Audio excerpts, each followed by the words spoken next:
दोस्तों कैसे हैं आप सब। तो शुरू करते हैं आज की नई टॉपिक। एंजाइम की क्रियाशीलता को प्रभावित करने वाले कारक, factor affecting the enzyme action.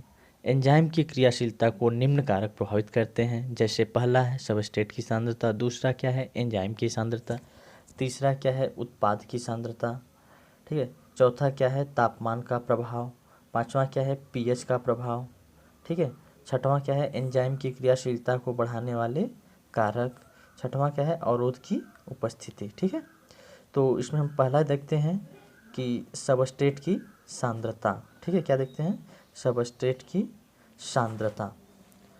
ठीक, तो ये क्या कह रहा है कि सबस्ट्रेट की सांद्रता बढ़ाए जाने पर एंजाइम की क्रियाशीलता बढ़ती जाती है। ठीक है, जब तक कि यह अधिकतम बिंदु भी मैक्सिमम, जो वेलोसिटी इसका है क्या मैक्सिमम तक नहीं पहुंच जाती है। इस बिंदु तक पहुंचने के पश्चात सबस्ट्रेट की सांद्रता पुनः बढ़ाए जाने पर रासायनिक क्रिया की गति कम होने लगती है, क्योंकि क्रिया के समय उपस्थित एंजाइम के सभी अणु सबस्ट्रेट के अणुओं द्वारा संतृप्त हो जाते हैं। जैसे देखिए ये फिगर दिया है। ठीक है, अब हम लोग क्या कर रहे हैं, जो एंजाइम है और सबस्ट्रेट है उसका जो क्या कर रहे हैं सांद्रता को बढ़ा रहे हैं। ठीक है, सांद्रता को क्या कर रहे हैं हम लोग बढ़ा रहे हैं। जब तक वो एक मैक्सिमम, यहाँ ये जो पॉइंट दिख रहा है, एक मैक्सिमम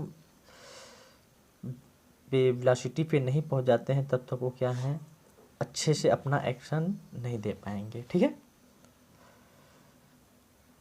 इधर क्या है आपका सबस्ट्रेट का कंसंट्रेशन है, इधर वेलोसिटी मैक्सिमम वेलोसिटी है। ठीक है, अगला देखते हैं माइकल कांस्टेंट। ये आपके एग्जाम में पूछता है भी है कभी कभी कि माइकल कांस्टेंट क्या क्या होता है। रासायनिक क्रिया में सबस्ट्रेट की वह सांद्रता जिस पर रासायनिक क्रिया की गति अधिकतम गति की आधी रह जाती है उसे क्या बोलते हैं माइकल कांस्टेंट। फिर से देख लीजिए, इसको क्या बोल रहा है कि रासायनिक क्रिया में सबस्ट्रेट की वह सांद्रता जिस पर रासायनिक क्रिया की गति अधिकतम की आधी रह जाती है माइकल कांस्टेंट कहलाता है। ठीक है, अथवा केएम वैल्यू भी इसे कहा जाता है। इसे प्रदर्शित करने के लिए सबस्ट्रेट सांद्रता तथा रासायनिक क्रिया की गति के बीच ग्राफ बनाकर भी मैक्सिमम तथा केएम वैल्यू का निर्धारण किया जाता है। रासायनिक क्रिया के समय पीएच तथा तापमान के बदलाव होने पर भी मैक्सिमम तथा केएम वैल्यू में परिवर्तन हो जाता है। ठीक, आगे देखते हैं दूसरा क्या है एंजाइम की सांद्रता। एंजाइम की सांद्रता बढ़ाए जाने पर उसी अनुपात में एंजाइम द्वारा उत्प्रेरित किए क्रिया की गति में वृद्धि होती है। सीधे इसका अर्थ है कि अगर हम एंजाइम का जो है कंसंट्रेशन बढ़ाएंगे, जिस तरीके से कंसंट्रेशन बढ़ाएंगे उस तरीके से क्या होगा, जो उत्प्रेरण है इसका ये बढ़ता जाएगा। ठीक है, ये है आपका फिगर। फिगर जरूर बनाना है आपको, इसका ध्यान रखें। ठीक, फिर तीसरा क्या है उत्पाद की सांद्रता का प्रभाव। ठीक है, उत्पाद की सांद्रता का प्रभाव, इफेक्ट्स ऑफ प्रोडक्ट कंसंट्रेशन। उत्पाद की सांद्रता बढ़ने पर साम्य स्थिति इक्विलिब्रियम पॉइंट आ जाने के पश्चात रासायनिक क्रिया की गति मंद पड़ जाती है, क्योंकि रासायनिक क्रिया में उत्पन्न उत्पाद ही रासायनिक क्रिया के लिए अवरोधक का कार्य करने लगता है।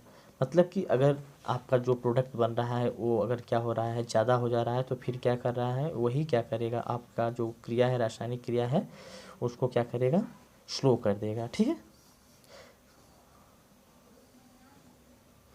अब देखिए इसमें एक एग्जांपल दिया है। ठीक है, ग्लूकोज है जिससे क्या बना है ग्लूकोज 6 फास्फेट, किसकी उपस्थिति में हेक्सोकाइनेज एनजी। ठीक है, जिसमें है क्या है एटीपी एडीपी। उपरोक्त क्रिया में ग्लूकोज 6 फास्फेट साम्यावस्था के पश्चात इस क्रिया के लिए अवरोधक का कार्य करने लगता है। मतलब जब एक मैक्सिमम स्थिति पहुंच जाती है, ठीक है, ग्लूकोज की, तो एक फिर क्या करता है यह वही इसे रोकने का काम करने लगता है, मतलब अवरोध का कार्य करने लगता है। ठीक है, चौथा क्या है तापमान का प्रभाव, इफेक्ट ऑफ टेम्परेचर। देखिए इसमें क्या कह रहा है कि तापमान जो होता है, तापमान के बढ़ाए जाने पर एंजाइम द्वारा उत्प्रेरित रासायनिक क्रिया की गति क्या होती है अनुकूलम तापमान ऑप्टिमम टेम्परेचर तक बढ़ती है। तत्पश्चात रासायनिक क्रिया की गति तापमान बढ़ने के साथ साथ मंद पड़ने लगती है। ठीक है, अब क्या कर रहा है, ये देखिए आपका दिया है फिगर में, टेम्परेचर है, ये एंजाइम एक्टिविटी है लेफ्ट साइड में, और क्या है ऑप्टिमम आपका टेम्परेचर ऊपर है। ठीक है, अब देखिए इसमें एक चीज़ और हमें ध्यान देना है कि जो इसमें टेम्परेचर जब बढ़ता है तो इसमें होता क्या है कि जो आपके हाइड्रोजन बॉन्ड होते हैं वो क्या होते हैं, टूट जाते हैं। ठीक है, क्या होता है इसमें, हाइड्रोजन बॉन्ड जो होता है वो टूट जाता है। अच्छा, मैक्सिमम जो हमारे एंजाइम होते हैं वो किस टेम्परेचर पर काम करते हैं, 25 से 40 अंश सेंटीग्रेड पे। कितना, 25 से 40 अंश सेंटीग्रेड पे क्या करते हैं, हमारे जो मैक्सिमम एंजाइम हैं वो अपना प्रभाव दिखाते हैं। ठीक है, इसमें जो तापमान होता है हम उसे 3 भागों में बांट सकते हैं, एक मिनिमम टेम्परेचर, एक मैक्सिमम टेम्परेचर, एक ऑप्टिमम टेम्परेचर। फिर से सुन लीजिए, इसको हम 3 भागों में बांट सकते हैं। पहला क्या है, मिनिमम टेम्परेचर, दूसरा क्या है ऑप्टिमम टेम्परेचर, तीसरा क्या है मैक्सिमम टेम्परेचर। मिनिमम टेम्परेचर वह टेम्परेचर है जिस पे क्या है आपका एंजाइम इनएक्टिव अवस्था में रहता है। ठीक है, इनएक्टिव फेज में रहता है। और मैक्सिमम फेज क्या है, जिस पे क्या एंजाइम डी नेचर हो जाता है, अपना एक्शन नहीं दिखाता है। ठीक है, जबकि ऑप्टिमम टेम्परेचर वह टेम्परेचर है जिस पे एंजाइम अपना प्रभाव सबसे अच्छे तरीके से दिखाता है। ठीक है, तो वह क्या है ऑप्टिमम टेम्परेचर। ठीक है, जैसे देखिए नीचे दिखाया है आपको कि अनुकूलतम तापमान, किसी एंजाइम का अनुकूलतम तापमान वह तापमान है जिस पर एक निश्चित सबस्ट्रेट समय में सबस्ट्रेट की अधिकतम मात्रा का परिवर्तन उत्पाद में होता है। सामान्यतः एंजाइम से उत्प्रेरित क्रियाओं के लिए यह तापमान लगभग 50 अंश सेंटीग्रेड होता है, क्योंकि इससे अधिक तापमान बढ़ाए जाने पर प्रोटीन प्रकृति के होने के कारण ताप से प्रभावित होकर एंजाइम का विघटन डी नेचुरेशन होना। तो ये कह रहा है कि जब अधिक तापमान हम लोग बढ़ाएंगे तो क्या होता है, एंजाइम एक प्रकार का क्या होता है, प्रोटीन होता है, जो क्या होता है फिर ये टूटने लगता है, इसका विघटन होने लगता है, मतलब डी नेचुरेशन होने लगता है। ठीक है, पांचवा क्या है, पीएच का प्रभाव, इफेक्ट ऑफ पीएच। जैसा कि आप लोग जानते हैं कि प्रत्येक एंजाइम क्या करता है, अपने अनुकूलतम पीएच पे अधिकतम गति के साथ रासायनिक क्रिया की गति को उत्प्रेरित करता है। ठीक है, तो ये आपका फिगर देख लीजिए, पीएच है और ये एक्टिविटी है। मतलब एक चीज़ आप लोग ध्यान में रख लें कि कोई भी जो आपका एंजाइम है, इसको जो जो कारक प्रभावित कर रहे हैं, ये अपने एक निश्चित टेम्परेचर पे, निश्चित पीएच पे और जो उसका कंसंट्रेशन है उस पे ही यह क्या करेगा, अच्छे से काम करेगा। ठीक है, और आप लोग फिगर ज़रूर बनाएं, फिगर के बिना आपका नोट्स अधूरा है। ठीक है, जैसे ये देखिए क्या दिया है, एक कुछ एंजाइम आपका, इसको थोड़ा सा छोटा कर लेते हैं ताकि आपको अच्छे से दिखे। इधर क्या है, पीएच है, इधर क्या है मैक्सिमम एंजाइमेटिक एक्शन। देखिए जैसे पेप्सिन है, ये लगभग 100 से कुछ नीचे पे बहुत अच्छा से दिख रहा है। ठीक है, और ये क्या है, पीएच आपका कितना पे ये दिखा रहा है, जैसे 2 से 2.5 के बीच में देखिए पेप्सिन अच्छे से दिखा रहा है।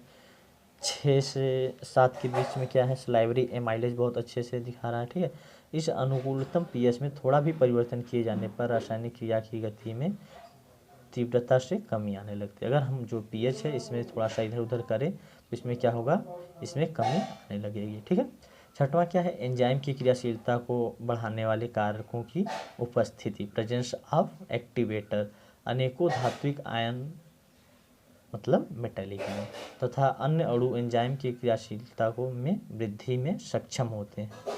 ये पदार्थ सबस्ट्रेट के साथ मिलकर एक्टिवेटर सबस्ट्रेट कॉम्प्लेक्स का निर्माण करते हैं। तत्पश्चात यह कॉम्प्लेक्स ही वास्तविक सबस्ट्रेट बनकर एंजाइम द्वारा पहले की अपेक्षा अधिक तीव्रता से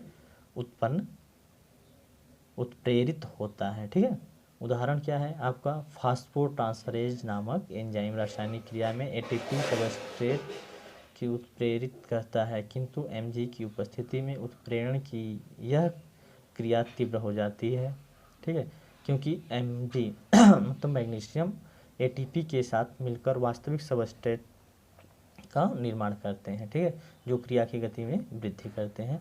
फिर इसमें कुछ आपका एंजाइम दिया है, कुछ उसके एक्टिवेटर्स दिए हैं, इसको आपको याद कर लेना है। ठीक है, फिर क्या करा, अवरोधों की उपस्थिति का एंजाइम की क्रियाशीलता पर प्रभाव, effects of inhibitor on enzyme activity. फिर इसमें क्या दिया है कि कम्पिटेटिव इनहिबिटर्स क्या होते हैं, नॉन कम्पिटेटिव इनहिबिटर्स क्या होते हैं, और एलोस्टेरिक इनहिबिटर्स क्या होते हैं। तो पहला देख लेते हैं हम लोग कि कम्पिटेटिव इनहिबिटर क्या होते हैं। यदि किसी एंजाइम में उपस्थित एक्टिव साइट सबस्ट्रेट के अलावा किसी अन्य पदार्थ द्वारा आच्छादित, मतलब पहले क्या होता है वहाँ पे आपका कोई अन्य पदार्थ आ जाए जहाँ पे आपका सबस्ट्रेट आना है, तो रासायनिक अभिक्रिया की गति में अवरोध उत्पन्न हो जाता है। ठीक है, ये है आपका फिगर, देख लीजिए। एंजाइम सबस्ट्रेट मिल रहा है तो एंजाइम सबस्ट्रेट कॉम्प्लेक्स बना रहा है, लेकिन एंजाइम इनहिबिटर मिल रहा है तो एंजाइम इनहिबिटर कॉम्प्लेक्स बना रहा है। ठीक है, ये फिगर है आपका, इसे अच्छे से देख लें। आज के लिए इतना ही, धन्यवाद।